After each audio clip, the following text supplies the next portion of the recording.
This is a new dawn of Republican leadership. With President Trump and J.D. Vance in the White House, we are going to advance an agenda that is an American agenda. An agenda that says we are pro-immigration, but not pro-invasion. We're going to make certain that the people who come to this country are invited here like I was, like my family was, on our terms.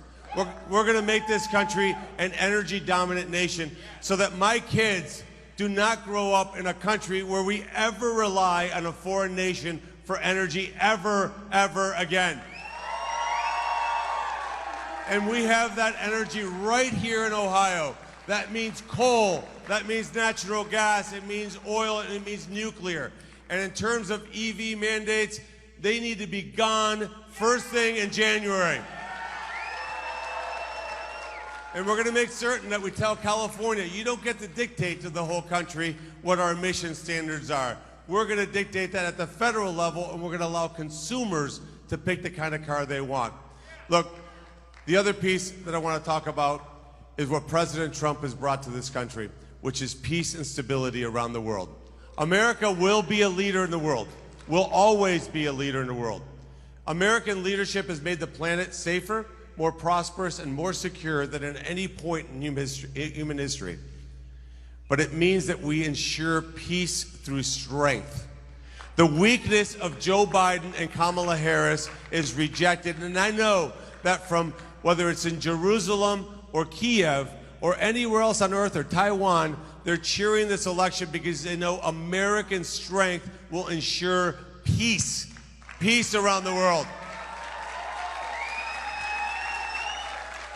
And if you're a police officer in this country, just know you have a senator in me and a Republican Party that will always have your back.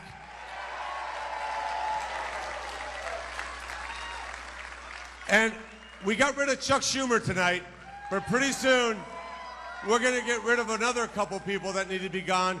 First among them, Randi Weingarten should start packing her bags. Because what we need in this country is school choice for all Americans.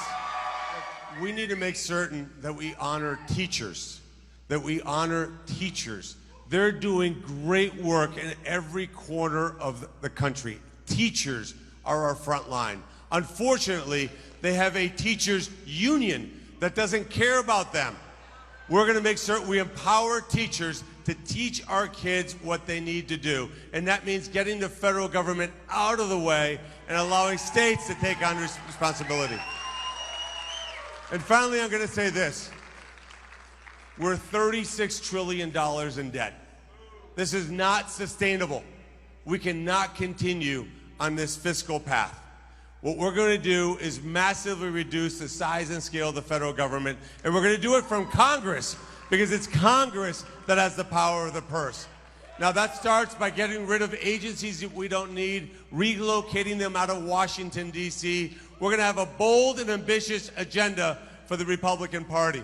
And I know that President Trump is going to bring greatness back to this country unlike anything we've ever seen.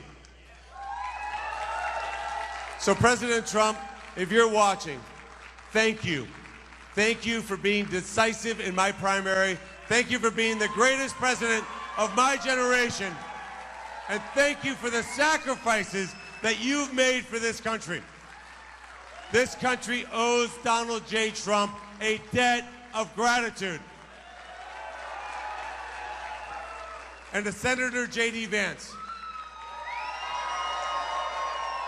Ohio loves you, man. Ohio loves you. I love you. Look, I cannot think of a more brilliant pick than when President Trump selected J.D. Vance. I know J.D., let me just tell you, he's a great man.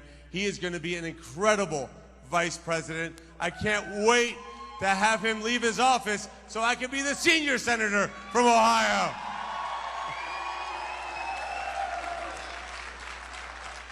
I also just got off the phone with my friend Jim Jordan.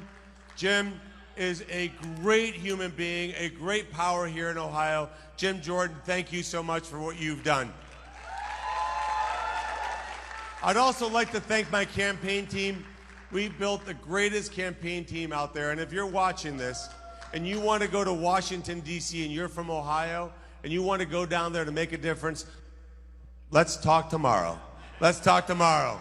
Because we're going to build an incredible incredible Senate operation, an incredible constituent services operation, because I believe that people who pay taxes deserve a government that works for them.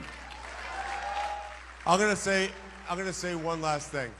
You know, my mom and dad left the safety and security of knowing what they had when they left Colombia, South America. They didn't know what America would mean to them. They didn't know what it would mean to the 7 of us, but they did it anyway because they knew that in America, whatever dream you have, whatever ideas you have, you can make come true if you're willing to work hard enough and persevere. And my mom and dad are not alive to watch this moment, but I know they're up in heaven watching down upon us and thinking, this is a great country. And they made the right decision.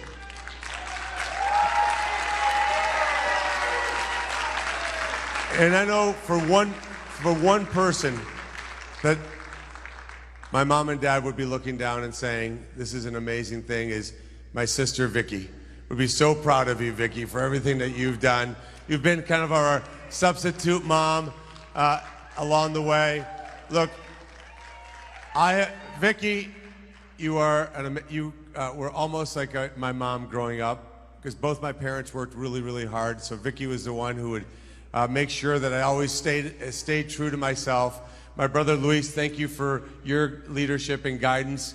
I think Sharon Brown and Chuck Schumer owe you a little bit of an apology, by the way. I don't think it will come. Chuck Schumer, if you're watching, thanks for the help in the primary, but you're fired, buddy.